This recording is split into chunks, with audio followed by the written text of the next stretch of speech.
بسم اللہ الرحمن الرحیم الا الذین تابوا صدق اللہ مولانا العظیم وصدق نبیہ الکریم. اما بعد، آج میں آپ کو قرآن مجید فرقان حمید کی تفسیر کرمانی جو میں لکھ رہا ہوں، آج میں آپ کو سورۃ بقرہ کی آیات مبارکہ 160 کا ترجمہ تلاوت تو میں کر چکا ہوں. اب میں آپ کو اس کی تفسیر عرض کروں گا، اور آپ کی خدمت میں یہ عرض کرتا چلوں کہ میں نے قرآن مجید فرقان حمید کی جو تفسیر لکھی ہے اس کا لفظ بے لفظ، حرف بے حرف ترجمہ اور تفسیر احادیث پاک سے روشناس کی ہے.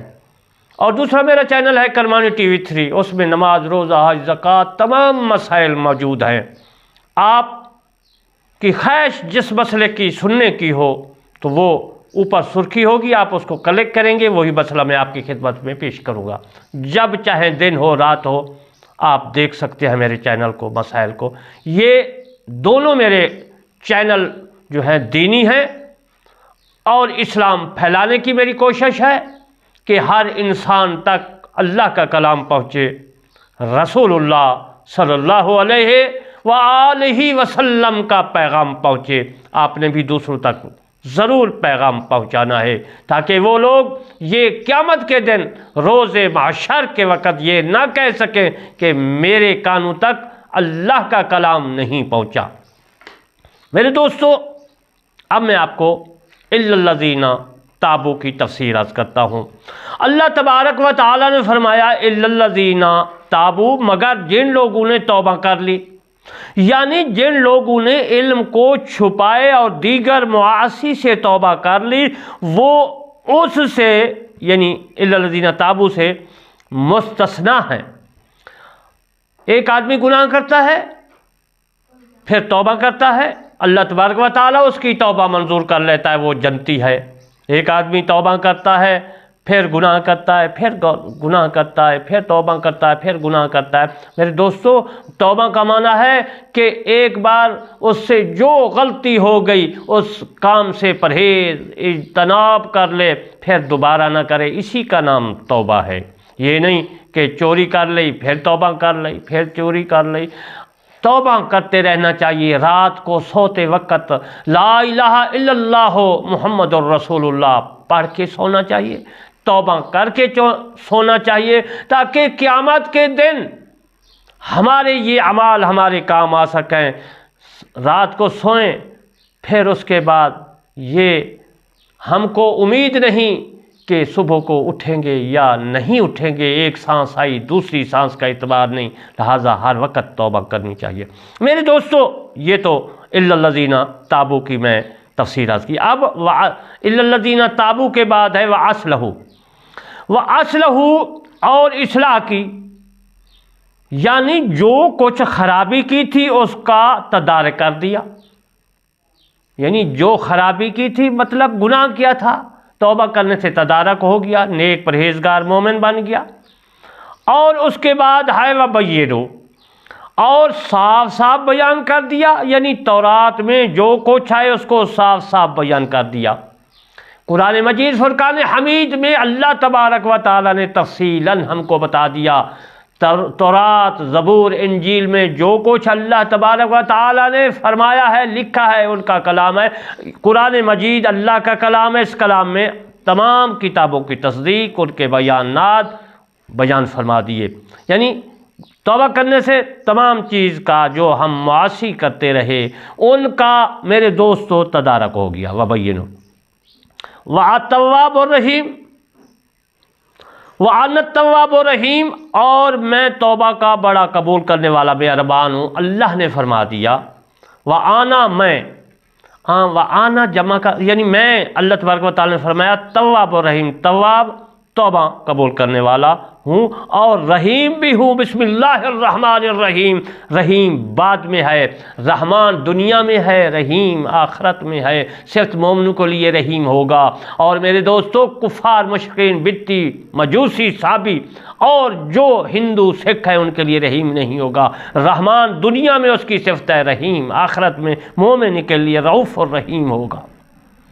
اور اس کے بعد آپ نے میری تقریر کو اس آیات مبارکہ کے مسئلے کو خوب سننا ہے تاکہ آپ کو سمجھ آ جائے کہ اللہ تبارک و تعالی اس دنیا میں رحمان ہے، رحیم ہے، قیامت کے دن رحیم ہوگا۔ اس لیے رحمان کا لفظ پہلے استعمال کیا بسم اللہ میں، اور رحیم کا بعد میں۔ یہ دنیا چل رہی ہے اس لیے رحمان ہے، اور پھر آخرت آگے آئے گی تو رحیم بھی لفظ رحمان کے بعد اللہ تبارک و تعالی نے فرما دیا۔ وَأَنَا التَّوَّابُ الرَّحِيمُ کے متعلق میں عرض کر رہا تھا، اور میں توبہ کا بڑا قبول کرنے والا مہربان ہوں۔ رحیم تواب یہ مبالغہ کا صیغہ ہے۔ مبالغہ کہتے ہیں جس میں وضاحت ہو۔ حضرت بی بی عائشہ صدیقہ رضی اللہ تعالی عنہا روایت کرتی ہیں، مروی ہے ان سے، فرماتی ہیں کہ رسول کریم صلی اللہ علیہ وآلہ وسلم جو خاتم النبیین ہیں، ہمارے نبی ہیں، ان کے متعلق بی بی فرماتی ہیں جو اس کی بیوی بھی ہے۔ وہ فرماتی ہیں کہ نبی کریم صلی اللہ علیہ وآلہ وسلم نے ارشاد مبارک فرمایا کہ بندہ جب اپنے گناہ کا اقرار کرتا ہے اور توبہ کرتا ہے تو اللہ تعالیٰ اس کی توبہ قبول فرما لیتا ہے۔ حضرت انس رضی اللہ تعالیٰ عنہ سے مروی ہے کہ رسول اللہ صلی اللہ علیہ وآلہ وسلم نے فرمایا، کیا فرمایا کہ اللہ تعالیٰ کو اپنے بندہ کی توبہ کرنے سے اس شخص سے زیادہ خوشی ہوتی ہے، یعنی توبہ کرنا اللہ تعالیٰ کو زیادہ پسند ہے اور توبہ کرنے سے اللہ تعالیٰ خوش ہوتا ہے۔ جس کی سواری ایک سنسان جنگل میں گم ہو جائے اور اسی پر اس کا کھانا پانی ہو اور اس کے ملنے سے نا امید ہو کر ایک درخت سایہ میں آ کر وہ آدمی لیٹ رہے ہیں، یہ مثال دے رہا، حدیث میں مثال ہے، اور وہ اسی فکر اور رنج میں ہو کہ ناگاہ سواری آ کر اس کے پاس کھڑی ہو جائے، یعنی اچانک وہ میری سواری جو ہے کھانا پینا جس پر ہے وہ آ کر کھڑی ہو جائے، اور اس کے بعد یہ اس کی باگ پکڑ کر شدت خوشی سے کہے اے اللہ تو میرا، یعنی کہ وہ پریشان تھا اور پریشانی سے جو ہے اس کی سواری اس وقت آ جائے، پھر وہ آدمی خوشی سے یہ کہے کہ اے اللہ تو میرا بندہ ہے اور میں تیرا پروردگار ہوں، یعنی خوشی میں سے حواس ٹھکانے نہ رہے اور الٹی پلٹی باتیں بکنے لگے خوشی سے، تو اس شخص سے بھی زیادہ اللہ تعالیٰ کو اپنے بندہ کی توبہ کرنے سے خوش ہو جاتا ہے۔ سمجھ گئے بات اس کو کہ یعنی خوشی سے اگر منہ سے نکل جائے بات تو پھر وہ توبہ کر لے تو اللہ تبارک و تعالیٰ اس کی توبہ منظور کرنے والا ہے، اس بات پر بھی خوش ہوتا ہے کہ اس نے یہ غلطی کی اور پھر توبہ کے راستے میں آ گیا، اور توبہ کا تو دروازہ بہت ہی بڑا ہے۔ میرے دوستو، حضرت امام ابن اسحاق رحمۃ اللہ علیہ، ابن جریر رحمۃ اللہ علیہ، اس نے اپنی تفسیر طبری لکھی ہے، عربی کی ہے، وہ بھی میرے پاس موجود ہے، اس میں بھی یہ مسئلہ لکھا ہوا ہے جو میں عرض کروں گا، اور ابن منظر رحمۃ اللہ علیہ نے بھی لکھا ہے یہی مسئلہ جو میں عرض کروں گا، ابن ابی حاتم رحمۃ اللہ علیہ نے بھی اپنی کتاب میں لکھا ہے۔ وہ فرماتے ہیں کہ حضرت ابن عباس رضی اللہ تعالی عنہ سے روایت ہے، وہ فرماتے ہیں کہ معاذ بن جبل رضی اللہ تعالی عنہ اخو بن بنی سلمہ، سعد بن معاذ، اخو بن بنی اشحل، خارجہ بن زید، حس بن خروج نے یہود کے علماء سے تورات کی کچھ چیزوں کے متعلق پوچھا، سوال کیا، بس ان یہودیوں نے ان چیزوں کو چھپا دیا اور خبر دینے سے انکار کر دیا۔ اللہ تعالیٰ نے ان کے متعلق یہی آیات مبارکہ نازل فرمائی جو میں آپ کی خدمت میں عرض کر رہا ہوں، وَبَيِّنُوا، اور اس کے بعد یہ جو میں نے آپ کی خدمت میں عرض کیا ہے یہ تفسیر طبری میں موجود ہے مسئلہ، اور طبری کے علاوہ جو میں نے آپ کی خدمت میں کتابوں کے حوالے دیے ہیں ان میں بھی موجود ہے، تاکہ کسی کو یہ نہ خدشہ ہو کہ گمان ہو کہ یہ مسئلہ اسی طرح بتا رہا ہے، کتابوں کا حوالہ نہیں بتاتا۔ آپ حوالے دیکھ لیں، اگر آپ کے پاس حوالے کتابیں نہیں ہیں تو میرے پاس آ جائے اور میں آپ کو دکھا دوں گا۔ میرا ایڈریس ہے علامہ طالب حسین کرمانی، بستی یاسر آباد، چک موال، تحصیل میرسی، ضلع بہاری، صوبہ پنجاب، پاکستان۔ میرے دوستو، اب میں آپ کو اسی مسئلے کے متعلق، اسی آیات مبارکہ الذین کے متعلق پھر دوسرا میں آپ کی خدمت میں حوالہ دیتا ہوں۔ حضرت امام عبد بن حمید اور ابن جریر اپنی تفسیر طبری میں لکھتے ہیں کہ حضرت مجاہد رحمۃ اللہ علیہ سے روایت ہے یہ آیات مبارکہ اہل کتاب کے متعلق نازل ہوئی، یہ بھی تفسیر طبری میں موجود ہے۔ اور در بصار میں حضرت جلال الدین سیوطی رحمۃ اللہ علیہ نے بھی لکھی ہے، اپنی کتاب جلال الدین سیوطی کی در منصور تفسیر ہے، الدر المنصور، اس میں آپ نے لکھی ہے۔ حضرت امام ابن سعد عبد بن حمید ابن جریر رحمۃ اللہ علیہ نے حضرت قتادہ سے بھی یہی آیات مبارکہ کی تفسیر لکھی ہے۔ وہ فرماتے ہیں کہ اہل کتاب تھے جنہوں نے جو ہے اسلام جو اللہ تعالیٰ کا دین ہے، مذہب ہے، اسے چھپایا اور رسول کریم صلی اللہ علیہ وآلہ وسلم کی شانوں کو، ان کی تعریف کو چھپایا، حالانکہ تورات اور انجیل میں اپنے پاس آپ کا ذکر لکھا ہوا پاتے ہیں۔ یلعنہم اللہ و یلعنہم اللائنون۔ یلعنہم اللائنون سے مراد یہ ہے کہ اللہ کے فرشتے اور مومنین ان پر لعنت کرتے ہیں۔ میرے دوستو، جو نبی کریم صلی اللہ علیہ وآلہ وسلم کی شان کو چھپائے گا وہ لعنتی ہوگا، اس پر لعنت ہے۔ اگر خواہ وہ رسول کریم صلی اللہ علیہ وسلم کی امت کا ہو، رسول اپنے نبی کی شان چھپائے گا وہ لعنتی ہے، وہ منافق ہے، وہ خارج ہے دین اسلام سے۔ یہی آیات مبارکہ فرما رہی ہے۔ اس کے بعد اسی آیات الذین کے متعلق میں آپ کو ایک اور حوالہ دیتا چلوں۔ اس میں امام ابن ابی حاتم نے ابو عالیہ رحمۃ اللہ علیہ سے روایت کیا ہے، فرماتے ہیں کہ وہ اہل کتاب تھے جنہوں نے حسد اور بغض کی وجہ سے محمد صلی اللہ علیہ وآلہ وسلم اور آپ کی صفات کو چھپایا، حالانکہ وہ اپنے پاس آپ کا ذکر لکھا ہوا پاتے تھے۔ الا الذین تابوا، اللہ تبارک و تعالی نے الا الذین تابوا فرما دیا دوسرے پارے میں، آیات مبارکہ 160 میں، جو میں آپ کی خدمت میں تفسیر کر رہا ہوں۔ اس کے متعلق امام عبد بن حمید، امام ترمذی اپنی ترمذی شریف میں، وہ بھی میرے پاس موجود ہیں، دانے ہاتھ پہ پڑی ہیں تمام تفسیریں، تمام کتابیں۔ ابن ماجہ نے بھی لکھا اور حاکم، ابن ماجہ میرے پاس موجود ہے اور یہ تمام کتابیں میرے پاس موجود ہے۔ حضرت ابو ہریرہ رضی اللہ تعالیٰ عنہ روایت کرتے ہیں کہ رسول اللہ صلی اللہ علیہ وآلہ وسلم نے فرمایا، جس سے کوئی علمی بات پوچھی گئی جو اس کے پاس تھی پھر اس نے وہ چھپا لی تو اللہ تعالیٰ قیامت کے روز آگ کی لگام جو ہے اس عالم کے منہ میں، یا وہ جو مسئلہ جانتا ہے اس کے منہ میں لگام دے گا۔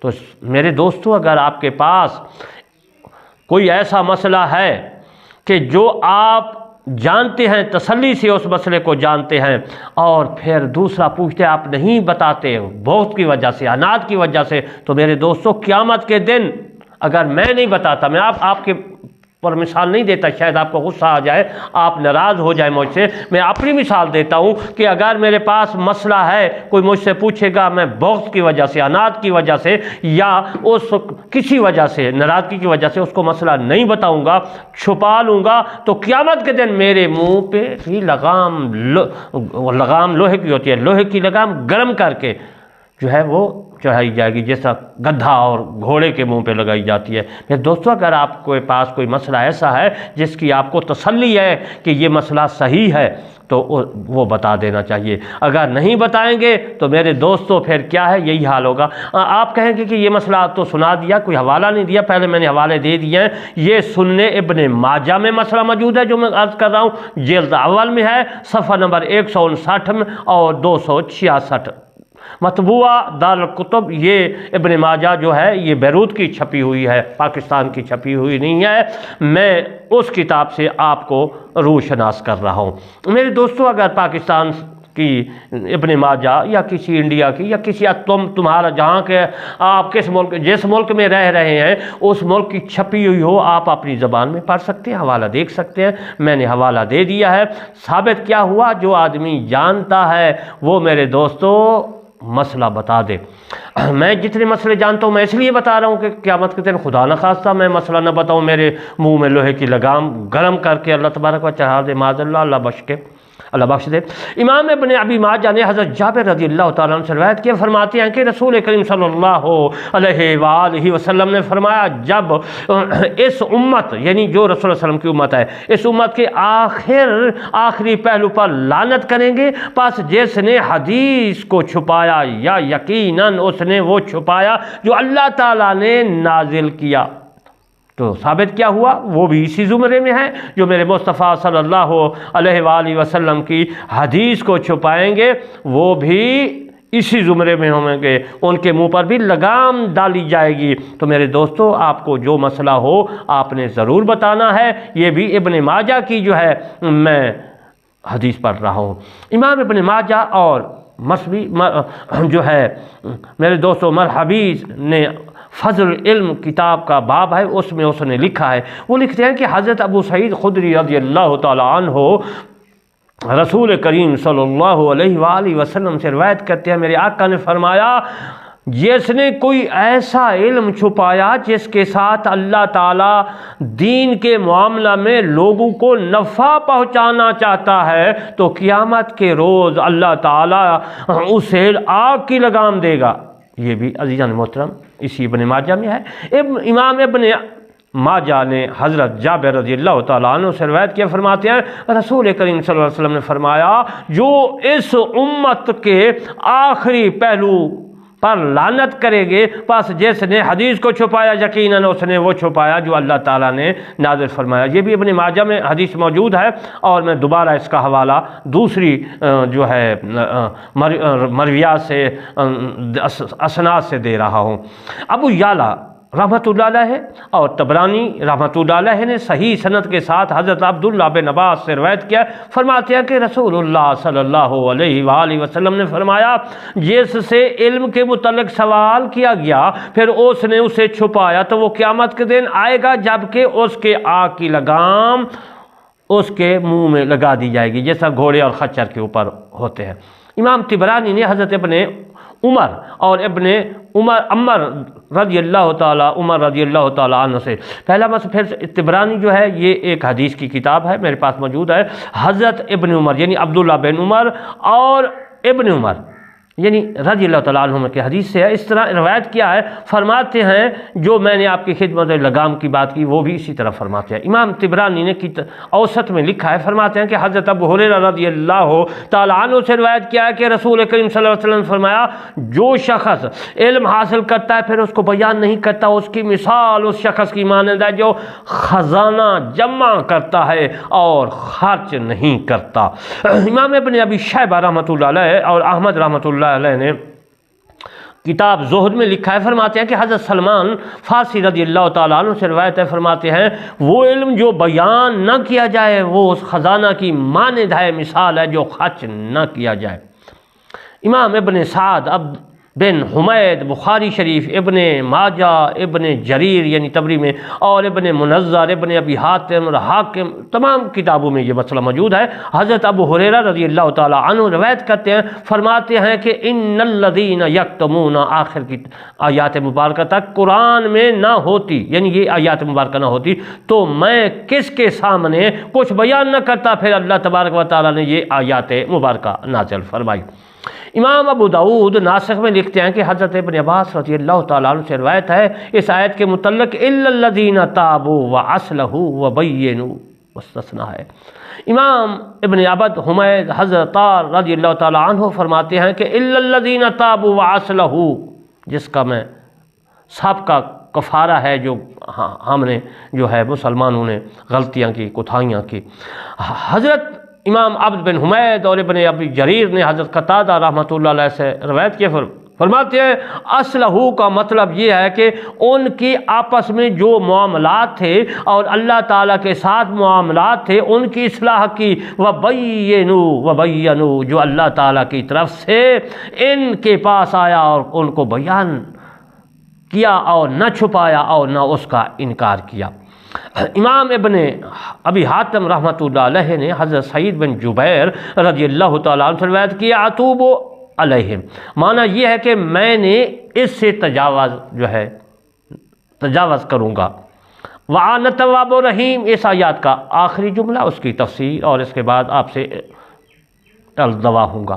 امام سعید بن منصور ابن ابی حاتم ابو نعیم رحمۃ اللہ علیہ نے اپنی کتاب حلیہ میں لکھا ہے، فرماتے ہیں کہ ابو ذرا عمر بن جریر ابن جریر رحمۃ اللہ علیہ سے روایت ہے، فرماتے ہیں کہ سب سے پہلی چیز جو لکھی گئی وہ یہ تھی آن تواب الرحیم، آن تواب اتوب علی من تاب، میں بہت زیادہ توبہ قبول کرنے والا ہوں، جو توبہ کرے گا میں اس کی توبہ قبول کروں گا۔ عزیز محترم، آج میں نے آیات مبارکہ 160 سورہ بقرہ اپنی تفسیر کرمانی جو میں لکھ رہا ہوں اس کی تفسیر عرض کی، اس کا ترجمہ اس کی خلاصے سے آپ کی خدمت میں عرض کیا۔ اس کا نچوڑ یہ نکلا، اس کا نتیجہ رزلٹ یہ نکلا میرے دوستو کہ کسی کے پاس اگر کوئی مسئلہ ہے، وہ اس کی سند ہے، وہ صحیح مسئلہ اس کو یاد ہے، کسی نے بتا دیا ہے، عالم نے مفتی نے، تو اس کے پاس ہے، دوسرا پوچھے تو اس کو بتا دینا چاہیے۔ وما علینا الا البلاغ المبین۔